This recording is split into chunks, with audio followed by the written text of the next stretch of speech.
Hi friends, అందరికి నమస్కారం. ఢిల్లీలో సీజేపీ పార్టీ చేసినటువంటి నిరసన కానీ, పార్లమెంటును ముట్టడించిన విధానం కానీ, అలాగే సీజేపీ పార్టీకి సపోర్ట్ చేసినటువంటి వ్యక్తుల గురించి కానీ మనం అనేక సందర్భాల్లో మాట్లాడుతాం. అండ్ అలాగే ఇప్పుడు అసలు ఈ సీజేపీ పార్టీ నిరసన జరగడానికి కారణం ఏంటి? శాంతియుతంగా ఉన్నటువంటి వ్యక్తులు ఎందుకు ఇంతలా రెచ్చిపోయి పార్లమెంటు మీద దాడి చేసే ప్రయత్నం చేశారు? పోలీసులు లాఠీ చార్జ్ చేసే వరకు ఎందుకు వచ్చారు? దీని వెనుకున్నటువంటి వ్యక్తులు, శక్తులు, వ్యవస్థలు, సంస్థల గురించి మరొకసారి మనం డీప్గా మాట్లాడుకునే ప్రయత్నం చేద్దాం. సీజేపీ పార్టీ ఫౌండర్ అయినటువంటి అభిజిత్ దీప్కే ఆమ్ ఆద్మీ పార్టీ నుంచి వచ్చాడు. కేజ్రీవాల్ భక్తులు మనందరికీ తెలిసిన విషయం. అలాగే సోనం వాంగ్చుక్, అతను దేశద్రోహిగా ముద్రించబడినటువంటి వ్యక్తి. అలాగే అరవింద్ కేజ్రీవాల్ కూడా సీజేపీ పార్టీ వాళ్ళకి సపోర్ట్ చేశాడు. ఆయన ఏంటనేది మీ అందరికీ తెలుసు. ప్రకాష్ రాజ్, ఆయన ఏంటనేది మీ అందరికీ తెలుసు.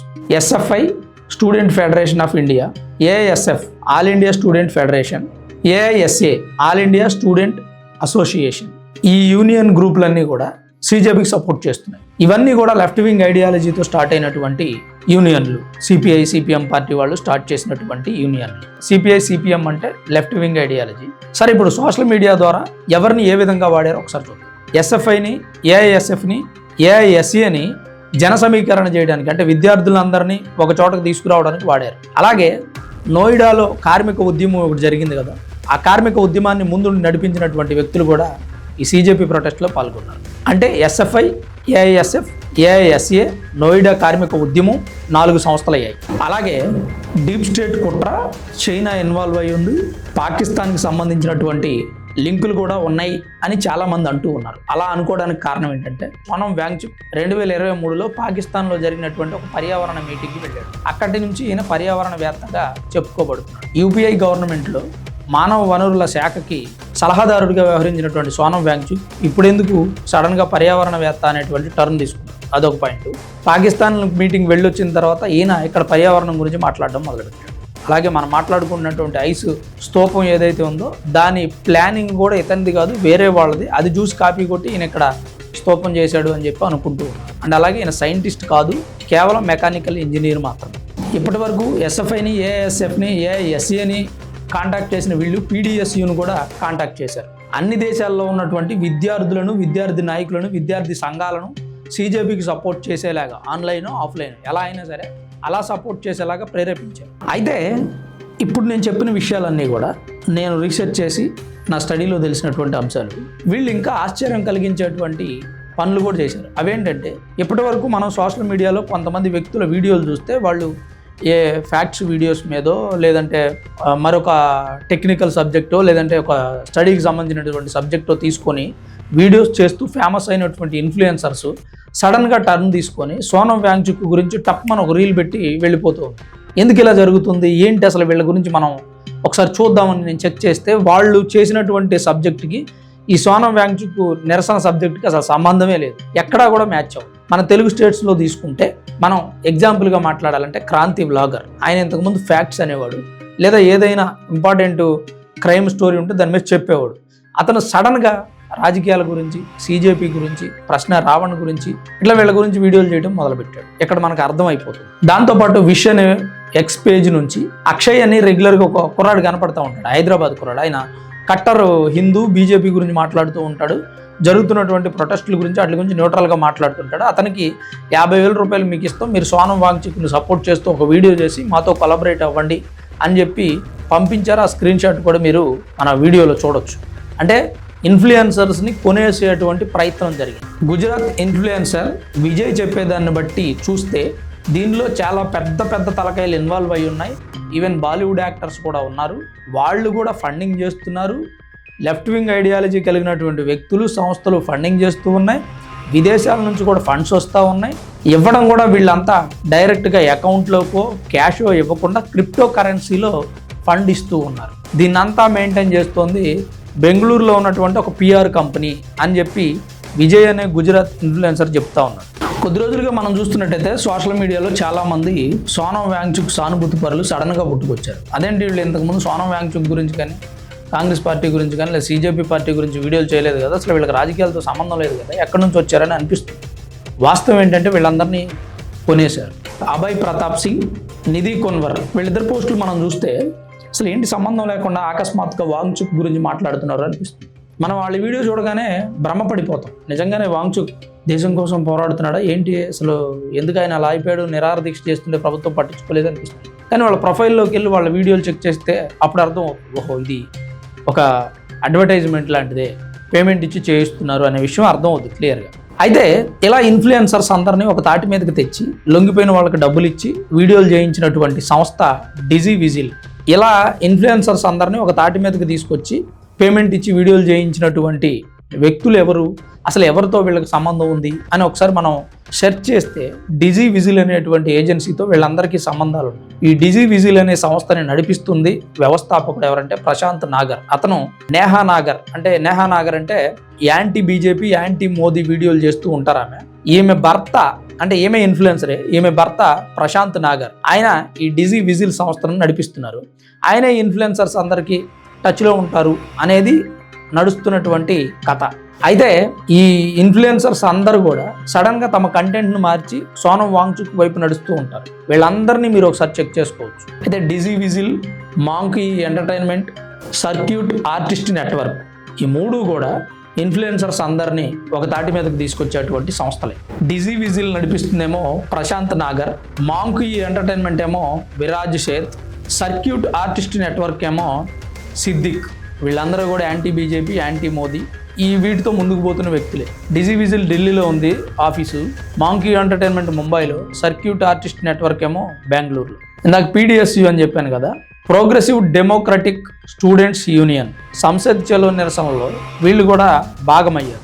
వీళ్ళందరినీ వామపక్ష భావజాలం ఉన్న వ్యక్తులు సమీకరించారు. ఇవే కాకుండా మహిళల వరకు ఒక వాట్సాప్ గ్రూప్ కూడా మెయింటైన్ చేశారు. అంటే మహిళలను కూడా CJP పార్టీ ప్రొటెస్ట్ వైపు ఆకర్షించడం కోసం చేసినటువంటి ఒక ప్రయత్నం. సరే, ఎంతమంది మహిళలు వాళ్ళు మారిపోయారు ఆ గ్రూపులో చూసి అనేది సెకండరీ. ఫస్ట్ అయితే ఒక గ్రూప్ అయితే క్రియేట్ చేశారు. అట్లనే వాట్సాప్, ఫేస్బుక్, ఇన్స్టాగ్రాము, టెలిగ్రామ్ ద్వారా కొన్ని గ్రూపులను ఏర్పాటు చేసి ఆ గ్రూప్లో CJP పార్టీకి సంబంధించినటువంటి ప్రతి అప్డేట్ ఇస్తూ మనం ప్రొటెస్ట్లో పాల్గొనాలి అని యువతని రెచ్చగొడుతూ దేశానికి వ్యతిరేకంగా పోస్టులు చేసేటువంటి గ్రూపులు, వ్యక్తులు, శక్తులు, సంస్థలు అని మీకు చెప్పాను కదా. ఈ సంస్థలన్నీ కూడా CJP పార్టీ ప్రొటెస్ట్ను బలోపేతం చేయడానికి బలంగా కృషి చేశారు. అందుకని పార్లమెంటును ముట్టడించేటువంటి ఒక ప్రయత్నం జరిగింది. ఆ ప్రయత్నంలో భాగంగా సక్సెస్ అయ్యారా, ఏం సాధించారు అంటే ఈ పార్లమెంటును ముట్టడించడం వలన ప్రభుత్వ ఆస్తులు ధ్వంసం అయితే ప్రజాప్రతినిధుల మీద దాడి చేసేటువంటి ప్రయత్నం, ప్రజాప్రతినిధులు ఎవరైనా అవ్వచ్చు, లోపల ఉన్నటువంటి అధికార పక్షం, ఆపోజిషన్ ఎవరి మీదైనా దాడి చేస్తారు. అలాంటి ఒక పరిస్థితి తీసుకొచ్చి భారతదేశంలో రాజకీయ సంక్షోభం నెలకొంది. భారతదేశాన్ని పరిపాలిస్తున్నటువంటి ఒక రాజకీయ పార్టీకి అలాగే ప్రభుత్వం కూడా స్థిరంగా లేదు. యూత్ని కంట్రోల్ చేయలేకపోయింది. యూత్ తిరగబడ్డారు ప్రభుత్వం మీద. భారతదేశంలో రాజకీయ సంక్షోభం వచ్చింది అని బయట ప్రపంచాల దగ్గర భారతదేశాన్ని చులకనగా చూపించేటువంటి ఒక ప్రయత్నం. అది ఇలా గ్రూపులుగా ఏర్పాటు చేయడం వల్ల మరి కాస్త బలం వస్తుందనే ఉద్దేశంతో అందరూ ఒకటయ్యారు. అలాగే రాహుల్ గాంధీ గారు ప్రభుత్వాన్ని గద్దె దింపడానికి చేసినటువంటి ప్రయత్నం ఫెయిల్ అయింది. ఆమ్ ఆద్మీ పార్టీ వాళ్ళు, సమాజ్వాదీ పార్టీ వాళ్ళు చేశారు, అవ్వలేదు. అందుకని ఆమ్ ఆద్మీ పార్టీ నుంచి ఉన్నటువంటి వ్యక్తి అభిజిత్ దీప్కే సమాజ్వాదీ పార్టీ డైరెక్ట్గా సపోర్ట్, ఆమ్ ఆద్మీ పార్టీ డైరెక్ట్గా సపోర్ట్, కాంగ్రెస్ పార్టీ డైరెక్ట్గా సపోర్ట్. అందరూ ఒకటైపోయి ప్రభుత్వం మీద ఒక వ్యతిరేకత తీసుకొచ్చి యూత్ని పావులుగా వాడుకొని విద్యార్థులను ఇందులో కలిపి విద్యార్థి సంఘాలు, విద్యార్థి నాయకులను కూడా ఇన్వాల్వ్ చేసి లెఫ్ట్ వింగ్ ఐడియాలజీ అందరూ ఒకటైపోయి ప్రభుత్వాన్ని పడేసేటువంటి భారీ కుట్ర, ఒక రకంగా చాలా పెద్ద ప్రమాదం నుంచి భారత్ బయటపడింది అని చెప్పుకోవచ్చు. ఎలా బయటపడింది అంటే నిన్న చలో సంసద్కి వీళ్ళు పిలుపునిచ్చినప్పుడు వేలాదిగా స్టూడెంట్స్ అంతా కూడా పార్లమెంటును ముట్టడించడానికి వెళ్ళారు. ఇవి ముట్టడించడానికి వెళ్ళిన నేపథ్యంలో ప్రభుత్వం ముందుగానే అలర్ట్ అయింది.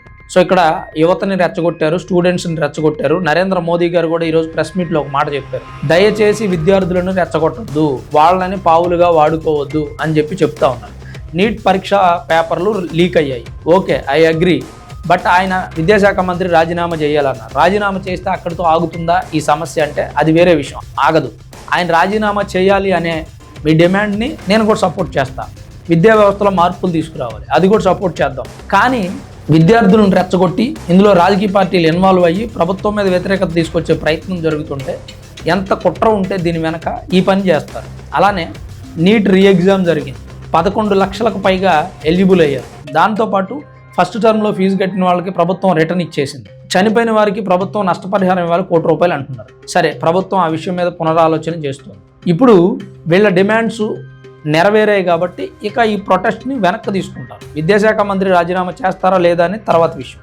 ఎలాగిప్పుడు కేంద్ర మంత్రివర్గ పునర్విభజన జరుగుతుంది కాబట్టి విద్యాశాఖ మంత్రిగా వేరే వాళ్ళని కేటాయిస్తారు. మరి ఇలాంటి సందర్భంలో సీజేపీ ప్రొటెస్ట్ అయినట్ట ఉన్నట్ట, మరలా తెర మీదకు వస్తుందా, అంతరించిపోతుందా? రాజకీయ పార్టీలు మరలా ప్రేరేపించి వీళ్ళందరినీ తెర మీదకు తీసుకొస్తాయా? ఆమ్ ఆద్మీ పార్టీ, సమాజ్వాదీ పార్టీ, కాంగ్రెస్, అలాగే వామపక్ష భావజాలం కలిగినటువంటి left wing ideology CPI CPM పార్టీలు అన్నీ కలిపి అభిజిత్ దీప్కే అనే వ్యక్తిని తెర మీదకు తీసుకొచ్చి అతను సీజేపీ పార్టీ ఫౌండర్ అని చెప్పి చూపించి బయట ప్రపంచానికి ఆయన్నే నాయకుడిగా చూపించారు. కానీ వాస్తవం అది కాదు. ఈయన వెనక ఉన్నటువంటి వ్యక్తులు వీళ్ళే, శక్తులు వీళ్ళే, సంస్థలు వీళ్ళే. వీళ్ళంతా కలిసి ప్రభుత్వానికి వ్యతిరేకంగా ఒక ఉద్యమాన్ని తీసుకొచ్చారు. అదే చలో సంసద్. సీజేపీ పార్టీ చేస్తున్న ఉద్యమం కాదండి, సీజేపీ వెనక ఉన్నటువంటి శక్తులు వీళ్ళు. దయచేసి విద్యార్థులంతా కూడా గమనించండి. మన దేశంలో విద్యా వ్యవస్థ అభివృద్ధి చెందాలని పోరాటం చేయడం తప్పు కాదు, కానీ ప్రభుత్వం పడిపోవాలి అని పోరాటం చేయడం తప్పు. ప్రభుత్వం పడిపోతే భారతదేశానికే చెడ్డ పేరు. నేపాల్ లాంటి ఒక జంజీ ఉద్యమం తీసుకొచ్చారు. నేపాల్ ప్రపంచం మొత్తం వార్తల్లో నిలిచింది.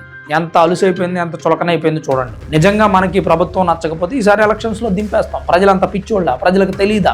తెలుసు. కానీ ఎందుకు ఈ ప్రభుత్వం గెలుస్తోంది, ఎందుకు వీళ్ళే గెలుస్తున్నారంటే ప్రజలు బలంగా నమ్మారు వీళ్ళైతేనే దేశాన్ని పరిపాలించగలరు అని. అందుకే వాళ్ళకి అధికారం ఇస్తున్నారు. ఈసారి ఇంకొక పార్టీని నమ్మితే ఆ పార్టీని గెలిపిస్తారు. అంతే తప్ప మధ్యలో ఇలాంటి ఉద్యమాలు తెచ్చి గెలవటం సాధ్యం అవ్వట్లేదు, సో ఇలాంటి ఉద్యమంతోనైనా కొంతకాలం తాత్కాలికంగా కుర్చీలో కూర్చుందాం అనే కుట్రలు చేసే వ్యక్తుల వల్ల దేశానికి చాలా పెద్ద ప్రమాదం. ఈ సమస్య మీదో, నాదో, కాంగ్రెస్ పార్టీదో, బీజేపీ పార్టీదో, ఆమ్ ఆద్మీ పార్టీదో, సమాజ్వాదీ పార్టీదో కాదు, దేశానిది. దేశానికి ఉన్నటువంటి ఇలాంటి క్లిష్ట సమయంలో అందరూ కూడా సహకరించాలి. విద్యార్థులకు జరిగినటువంటి అన్యాయాన్ని నేను ఎక్కడా సహించను. ఖచ్చితంగా విద్యార్థుల కోసం ఫైట్ చేస్తే దాంట్లో నేను యాక్సెప్ట్ చేస్తాను. కానీ వీళ్ళు విద్యార్థుల కోసం ఎంతవరకు మాట్లాడగలుగుతున్నారు? జై శ్రీరామ్ నినాదాలు ఎందుకు? అల్లాను పొగడడం ఎందుకు? భారతీయ జనతా పార్టీ, కాంగ్రెస్ పార్టీ మధ్య చిచ్చులు పెట్టడం ఎందుకు? మత ఘర్షణలు జరిగేలాగా మాట్లాడడం ఎందుకు? దేశానికి ఒక్కసారి కూడా సపోర్ట్గా మాట్లాడినటువంటి వ్యక్తులను ఈ ప్రొటెస్ట్కి ఎందుకు పిలుస్తున్నారు? గతంలో అన్నా హజారే ఇలాంటి ప్రొటెస్టే చేశారు. ఆయన ఏ రోజు రాజకీయ ప్రయోజనాల కోసం చేయలేదు. ఈవెన్ ప్రొటెస్ట్ అయిపోయాక నేరుగా ఇంటికి వెళ్ళిపోయారు. ఆయన ఎక్కడా కూడా రాజకీయ ప్రయోజనాలు ఆశించలేదు. ఆయన రాజకీయ పార్టీ పెట్టాలనుకుని, రాజకీయ నాయకుడు అవ్వాలని కూడా అనుకోలేదు. కానీ ఈరోజు ఇక్కడ ఉన్నటువంటి వ్యక్తులు ఎంతమంది రాజకీయ నాయకులు ఉన్నారు? వాళ్ళ స్వార్థ రాజకీయ ప్రయోజనాల కోసం భారతదేశాన్ని తాకట్టు పెట్టేటువంటి వ్యక్తులు. వాళ్ళందరి కోసం మనం ఈరోజు భారతదేశంలో రాజకీయ సంక్షోభం తీసుకొద్దామా లేదా అనేది ఈ ప్రొటెస్ట్లో పాల్గొనేటువంటి స్టూడెంట్స్, అలాగే సపోర్ట్ చేస్తున్నటువంటి యువత ఆలోచించాల్సిన అవసరం. చాలామంది ఇన్ఫ్లుయెన్సర్స్ సీజేపీ పార్టీ తోపు, సమాజ్వాదీ పార్టీ, ఆమ్ ఆద్మీ పార్టీ దమ్ముంటే ఆపు అన్నట్టుగా పెద్ద పెద్ద వీడియోలు చేస్తూ ఉన్నారు. సీజేపీ పార్టీ అంత తోపు అయితే ఈసారి ఎలక్షన్స్కి వెళ్ళి ప్రూవ్ చేసుకోవాల్సిన అవసరం ఉంది. అంతేగాని ఇప్పుడు ప్రభుత్వాన్ని పడేసి ప్రపంచ దేశాల్లో భారతదేశాన్ని అలుసుగా చూపించే ప్రయత్నం చేయొద్దు. మన దేశ ప్రధాని ప్రపంచ దేశాల్లో తిరుగుతూ భారతదేశం యొక్క గొప్పతనాన్ని ప్రపంచానికి చాటి చెప్పే ప్రయత్నం చేస్తుంటే ఇలాంటి సందర్భంలో భారతదేశంలో ఏదో జరిగిపోతుంది. విద్యా వ్యవస్థ కుప్పగూలిపోయింది. విద్యార్థులు నానా బాధలు పడుతున్నారు. వాళ్ళని రక్షించండి మహాప్రభు అని ఆర్తనాదాలు పెట్టుకుంటున్నా ప్రభుత్వం రక్షించట్లేదు అని చెప్పి భారతదేశానికి చెడ్డ పేరు తీసుకొచ్చేటువంటి ప్రయత్నం అయితే జరుగుతుంది. ఎందుకు నేను ఈ మాట అంటున్నానంటే నీట్ పేపర్ లీక్ అవ్వడం ఇవాళ ఒక్కసారే కాదు, గతంలో ఎన్నో సందర్భాల్లో లీక్ అయింది. ఈవెన్ బీజేపీ పార్టీ అధికారంలోకి వచ్చిన తర్వాత కూడా లీక్ అయింది. మరి అప్పుడెప్పుడు చేయని ప్రొటెస్టులు ఈ రోజే ఎందుకు చేస్తున్నారు? ఎంతమంది వ్యక్తులు కలిసి ఎందుకు సీజేపీ పార్టీని ప్రోత్సహించి పార్లమెంటు మీదకి దాడికి పంపిస్తున్నారు? వీటన్నిటిని మనం ఆలోచించుకోవాల్సిన అవసరం ఉంది. మిత్రులారా, గమనించండి జాగ్రత్తగా. నిజంగా నేను ఇందాక అన్నట్లుగా ఈ ప్రభుత్వం మనకు నచ్చకపోతే నెక్స్ట్ ఎలక్షన్స్లో దింపేద్దాం నిర్మోహమాటంగా. కానీ దేశానికి ప్రమాదం తెచ్చేటువంటి పరిస్థితి మన చేతులారా మనం తీసుకురావద్దు. ఇది నేను చెప్పాలనుకున్నటువంటి అంశం. మరి ఈ సీజేపీ పార్టీ ప్రొటెస్ట్ కనుక దాగున్నటువంటి అందరి గురించి నేను చెప్పే ప్రయత్నం చేశాను.